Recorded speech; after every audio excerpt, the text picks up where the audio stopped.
قرب اسعار امروزه 0408-2025. السلام علیکم مردار عزیز، همه کسا خوش آمدین به کانال قرب اسعار. هزار رحمت کلام برای دستگیرتون. در ویدیو لایک موندن فراموش نکنید، کانال دام پادپیسات کنین. مردار امروز قرب اسعار ما در بانک تینکوف پیشنهاد میکنیم.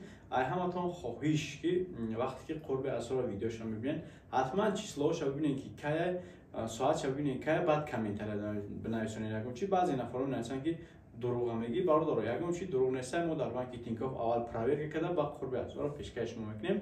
امروز باشه قرب اسعار در بانک تینکوف 1000 روبل برابر به 115 سومه. وقتی که شما ای کارت تینکوف و کارت دوشنبه الف روی میکنین 1000 روبل برابر به 115 سومون میشه شیر بچو. و همین خاطر وقتی که پول روی میکنین شما ای دیگه بانک ای سپر بانک ای با رایفیس بانک داره، چند بانک که رسیده داره، حتما کامنتر ویدیو دادن نشونید که بارداران بفهمن که ای کدوم بانک بالاتر ای کورس همون بانک قطعی پول توجیهشون را میکنن. هزار رحمت کلام برای همتون، برای پدیشگاه گراندیوزیتون. هر کی جایی که باشین خداوند همتون نگهبان باشه.